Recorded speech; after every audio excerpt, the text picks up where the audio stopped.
Hello and welcome to Off My Shelves, and this is an unboxing. So let's unbox it. So I got a box from Scifier, and yeah, if you want to use Scifier, you could use my code Off My Shelves for 5% off. But I did quite a big order really on Scifier the other week, just like pre-ordering stuff well in advance and just getting things out of the way. So I'm not really gonna purchase much in the coming months because it's already been purchased. So it'll send out as and when, and if and when it kind of comes out, really. I think I know what's in here, but let's unbox it and find out together. Good packaging. It's very well packaged. Like the box on the bottom has even got these corner stoppers as well, which I don't get very often. So I'm being treated to extra special packaging. So first and foremost, Taiyo Matsumoto, Tokyo These Days, Volume 3. This is the last Tokyo These Days edition. I read Volume 1, and that was very good. I enjoyed it. It was very much a kind of start to everything, really. It's basically a story by Taiyo Matsumoto, written and drawn by him, looking into a mangaka who's trying to retire, but he decides to write one last manga. He's an editor up to this point, but he thought, right, I'm going to jump back in and create something special. And so he visits other artists and creators that he's been editor of for many years, and he's trying to piece it all together. There is some kind of eeriness about him, you know, in terms of his imagination and other things like that. And a lot of the other mangaka are very unique, extreme characters. But it's a fairly straightforward affair for Taiyo Matsumoto, very similar to Sunny in that way, in terms of writing about a world that he knows with these little imaginative flurries. And the hardbacks that they're out in are really reminiscent of the ones like that are in Sunny and stuff like that. You know, this kind of almost textured cover, same size, Viz signature, so a little bit bigger than your standard size manga. But again, really nice artwork. Really enjoyed the first one, so I'm going to read book 2, which I already had, and then read book 3, and yeah, enjoy life with Taiyo Matsumoto, because I really enjoy all his work so far. Then, Madam Choi and the Monsters by Sari Domingo and Patrick Spat. This is by Self-Made Hero, and yeah, it's a paperback, slightly smaller than a standard size trade paperback, French flaps and everything, but the story idea really intrigued me, really. And I'll read the synopsis. Kidnapped by North Korean agents at the orders of the country's future leader, Kim Jong-il, the South Korean film star Choi Eun-hee finds herself having to give the performance of her life. Held against her will for 5 years, a bird in a gilded cage, Madam Choi is joined by her ex-husband, film director Shi Sang-ok, and all is revealed. Their joint abduction has been orchestrated by the movie mad heir apparent in a bizarre bid to revitalise the North Korean film industry. Very weird non-fiction tale, which intrigued me massively. And the artwork is like this weird kind of mashup of, you know, Matt Kint and Jeff Lemire. I just wanted to find out more, and this story really kind of captured my attention, so I jumped on it as soon as I could, really. And I purposefully know very little about it, but I'm going to know a lot more about it by the time I'm finished, hopefully. As with all Self-Made Hero trade paperbacks, sewn binding. Wonderful, wonderful build on this book, actually, but I'm really looking forward to jumping into this on every level because, yeah, a true story of a weird story in a country that I don't know much of, in an art style that's quite unique. Perfect. Now, the final book in this box is not just one book. It is a box of books.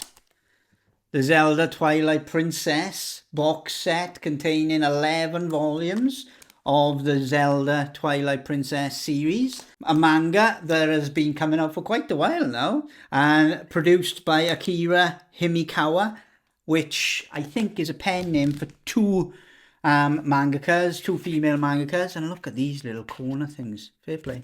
Let me get the plastic off this and open it up a bit. Ah, glory, glory, glory. The artwork on the side, that's a great one, isn't it? Twilight Princess on the side there, and some Ganon love on the side there with Zelda. Amazing. So like most Viz box sets, it's got this Velcro top that was really tightly down. Oh, and they got some nice artwork on the top of the Velcro, actually.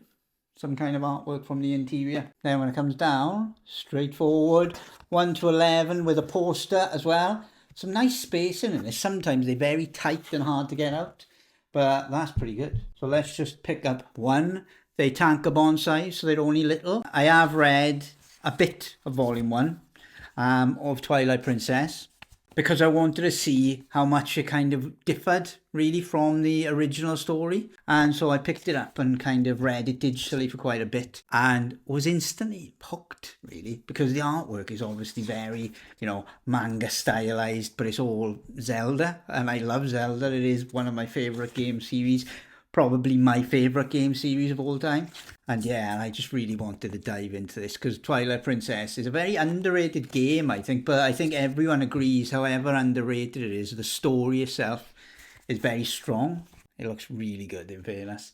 And yeah, even if you don't like, you know, your standard size tankobons, you forget it really quite quick if the story is good enough and if it's engaging enough. And the little A3 poster, amazing. I never use these, but I do love Link artwork and Zelda artwork. And this pairing of mangaka, I fell in love with their reimagining of a lot of Zelda's tales and a lot of Link's tales in the box set that you can see there. And so this is them really being far more ambitious, because a lot of those books were told in smaller chunks, but this is the biggest project they've taken on, really. Little handle there as well, nice. So Twilight Princess box set, Madame Choi and the Monsters, and a bit of Taiyo Matsumoto, Tokyo These Days Volume 3. Thank you very much for watching, and I will catch you on the next one. Hold it, before the video finishes and wraps up properly, I just got a package through the door that I've been waiting on, because for the love of comics, Anshuman said to me, I've got a book that you might be interested in. It's produced and written by my other half, Scifier, and drawn by Mikhail Gulati. He was responsible for People of the Indus, which is a book that I've reviewed on this channel previous, which I definitely think you should have a look at. But this book we want to send to you because we think we like it. And they sent it to me, The Book of Emperors by Scifier and by Mikhail. And it's The Book of Emperors, an illustrated history of the Mughals. And yeah, I can't wait to jump into this. In fact, I did start reading it and I got through about 10 or 15 pages and put it down just to record this for my initial thoughts and reactions, really. But the book is a paperback. It's got wonderful French flaps on steroids.